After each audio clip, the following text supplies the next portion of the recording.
We're on the Pensacola side of this now and traversing it like so many thousands would do on a normal commute to Milton and Santa Rosa County and beyond.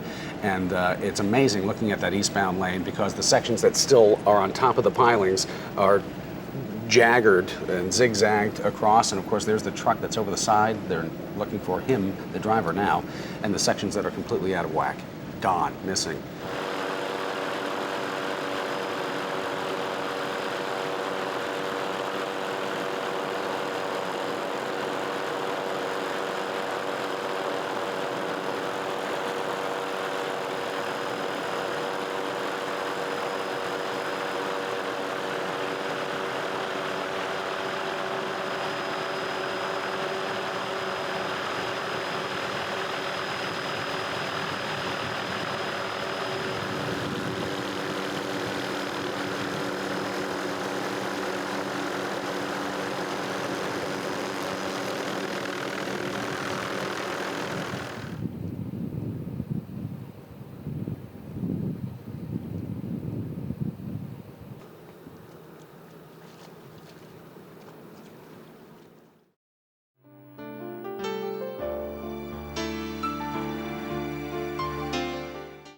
You got everybody working every direction, everybody's injured, everybody's got some involvement in the storm.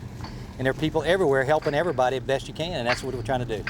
Just keep going. Community, it's the time we need one another. We need to pull into this thing together to strengthen one another. It's a time for strength. We got married right on the beach back there. That's where we were married, and you know, it's still there, and this is our house, and we'll be back. That in our top story, for the second time in 2 months, President Bush paid a visit to Pensacola. This time it was not a campaign stop, but rather to see the damage from Hurricane Ivan. Channel 3's Dan Thomas was at NAS Pensacola when the president arrived and has the story.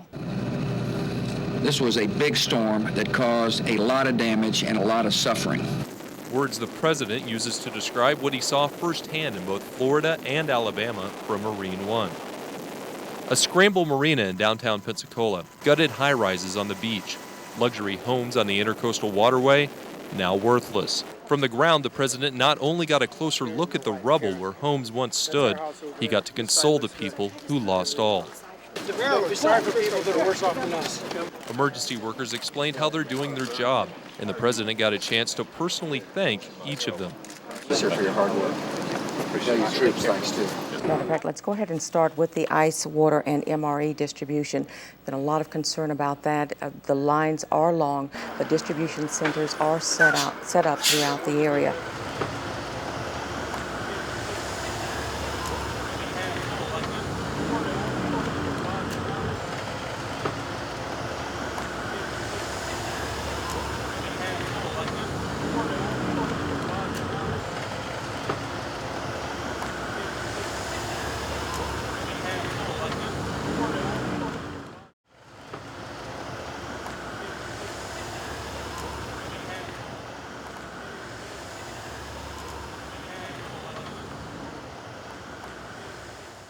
Tampa Bay Buccaneer Derek Brooks, who never forgets where home is, came back to bring 2 tractor-trailer loads of supplies. I'm a man of action in very few words. So I just thank God that I am in a position and others believe in the mission that I'm doing to pull our resources together to not only help out Pensacola, help out our state as a whole. Gulf Power says 360,000 of their 400,000 customers do not have power, and it may be especially difficult at this point to determine when power will be restored.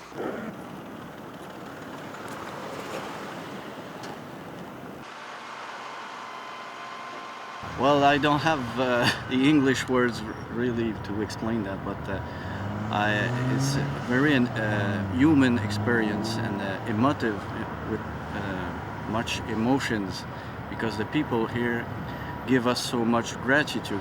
We had gifts, we had hugs, we got thank you. Everybody say thank you with their lights, with their hands, and we can't believe that. Again, it's long lines. People are waiting as much as 2 and 3 hours. People are just driving around until they find a site and then getting in line and waiting. At most of those locations, you'll find law enforcement or National Guard. They're trying to make the passageway through as smooth as possible, but again, be prepared for a long wait.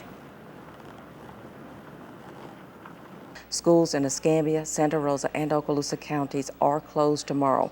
Now, we don't know the length of time that those schools will be closed, but in Escambia County, we are told that they are looking at least 3 weeks. There was damage done to every school in Escambia County, some of it quite extensive.